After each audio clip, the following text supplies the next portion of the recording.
प्यारे बच्चों, आपका हमारे YouTube channel smart education by C Bhatt में स्वागत है।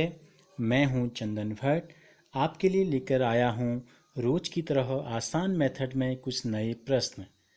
अगर आपने अभी तक हमारे चैनल को सब्सक्राइब नहीं किया है तो प्लीज़ चैनल को सब्सक्राइब कर बेल आइकन पर क्लिक कर ऑल के ऑप्शन पर क्लिक कर लें ताकि वीडियो अपलोड होते ही आपको सूचना प्राप्त हो जाए। तो प्रश्नावली 6.1 का 8वें का जो पहला प्रश्न है, 49 को 7 विषम संख्याओं के योग के रूप में हमें लिखना है। तो देखिए, हमने आपको इससे पहले जो बताया था नियम, हमने आपको इससे पहले के प्रश्न में बताया था, वो क्या था? जब हम क्या लेते हैं, n क्रमागत विषम संख्याएं लेते हैं। क्या लेते हैं? n क्रमागत विषम संख्याओं को जब हम जोड़ते हैं तो उनका जो योगफल आता है वो आता है n स्क्वायर के बराबर। ठीक हो गया? अगर हमने एक विषम संख्या ली, उसका योगफल कितना आएगा? 1 के वर्ग के बराबर आएगा। अगर हम क्रम से दो विषम संख्याएं लेते हैं, 1 धन 3, तो उत्तर आता है, दो संख्याएं थी तो 2 का वर्ग आता है। अगर हम 3 संख्या लेते, 1 3 5, तो 3 का वर्ग आता। तो इसी प्रकार देखो, चूंकि 49 हमको उत्तर लाना है और 49 है 7 का वर्ग और 7 विषम संख्याएं भी हमको लेनी है, तो इसका मतलब क्या होगा? 49 को जब हम 7 विषम संख्याओं में तोड़ेंगे तो क्रम से 7 विषम संख्याएं आएंगी। देखो, पहली विषम संख्या 1, दूसरी होती है 3, फिर होती है 5, फिर आती है आपकी 7, फिर आती है 9 और फिर आती है आपकी 11। गिनो, 1 2 3 4 5 6 और एक आ जाएगी आपकी 13।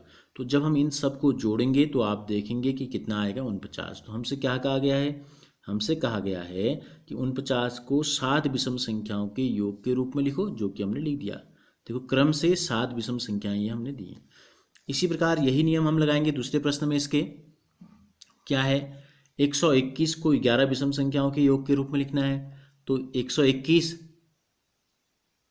11 11 में 121, देखो 11 का वर्ग है, तो इसको हम क्रम से 11 संख्याएं ले लेंगे। देखो, 21, तो देख लो 1 2 3 4 5 6 7 8 9 10 11। तो क्रम से क्या हो गई? 11 विषम संख्याएं हो गई और जोड़ेंगे तो कितना आएगा? 121 आएगा, जो कि हमसे पूछा गया था। नवा जो प्रश्न इसका है, निम्नलिखित संख्याओं के वर्ग के बीच में कितनी संख्याएं हैं, हमसे पूछा है। तो देखो, निम्नलिखित संख्याओं के वर्ग के बीच में, तो हमने इससे पहले आपको एक वीडियो हमने आपका बनाया था। अगर आपने नहीं देखा है तो इसके आपको जो ऊपर लिंक दिखाई दे रहा है उस पर हमने दे दिया है, आप उसको क्लिक करके देख सकते हैं। देखो, दो क्रम से आने वाली संख्याएं हैं, 12 और 13, 12 के बाद 13, 25 के बाद 26 और 99 के बाद 100 आती है। तो हमने आपको बताया था उस वीडियो में, नियम हमने निकाला भी था, आप डिटेल से देख सकते हैं कि क्रम से आने वाली दो संख्याएं हैं और उनके वर्गों के बीच में जो संख्याएं होती हैं, ऐसी संख्याएं जो पूर्ण वर्ग नहीं हैं, वो होती हैं आपको, अगर हमने इसको n ले लिया और अगर हम इसको n+1 ले लें, तो हमने आपको सूत्र बताया था n व n+1, ठीक है, या n स्क्वायर व n+1 का स्क्वायर, इन दोनों का वर्ग ले लिया, के मध्य में स्थित जो संख्याएं होती हैं, ऐसी संख्याएं जो कि पूर्ण वर्ग नहीं है। कैसी संख्याएं? इनका वर्ग तो पूर्ण वर्ग होगा और बाकी जो बीच में आ गई वो पूर्ण वर्ग नहीं है। के मध्य स्थित संख्याएं जो होती हैं वो पहली संख्या के दुगने के बराबर होती हैं। किसके बराबर होती हैं? पहली संख्या के दुगने के बराबर होती हैं। तो पहला जो प्रश्न हम इसका लेंगे, क्या हो जाएगा? ये नियम तीनों के लिए लागू होगा। 12 के वर्ग पूछा है, किस संख्याओं के वर्ग? तो इस प्रकार से हम लिख लेते हैं, वो 13 की घात 2। अगर हम 12 में 144 करें, 13 में 169 करें, फिर इन दोनों के बीच में संख्याओं को गिने तो बहुत टाइम लगेगा। तो इसका शॉर्ट ट्रिक हम इस्तेमाल करेंगे सूत्र का, 12 की घात 2 व 13 की घात 2 के मध्य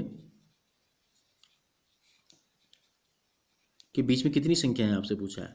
कि मध्य स्थित संख्याएं या के बीच में संख्याएं स्थित हैं, जो भी आप लिखना चाहें, बराबर पहले को का दुगना करना है हमें। देखो, यहाँ n था तो यहाँ n का दुगना हमने कर दिया, ट्वाइस। तो यहाँ पहली संख्या क्या है? 12, 12 का दुगना कितना हो जाएगा? 24। यानी कि इन दोनों के वर्ग के बीच में कितनी संख्याएं आएंगी? 24 संख्याएं आ जाएंगी। इसी प्रकार इसका जो दूसरा है, क्या है? 25 और 26। तो 25 की घात 2 यानी कि 25 का वर्ग और 26 की घात 2 यानी कि 26 का वर्ग के मध्य में कितनी संख्याएं स्थित होंगी?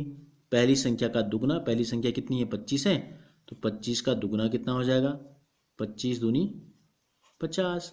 तो यानी कि कितनी संख्याएं स्थित है दोनों के बीच में, दोनों के बीच में जो संख्याएं स्थित हैं वो हैं 50 आपकी। ठीक हो गया।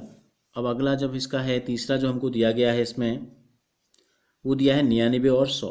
तो 99 का वर्ग व 100 का जो वर्ग है के मध्य में स्थित संख्याएं पहली संख्या का दुगना, पहली संख्या कितनी है 99, तो 2 गुणा 99 हो जाएगा। 2 नम 18 का 8, ऐसे लगा 1, 2 नम 18 और 1 19।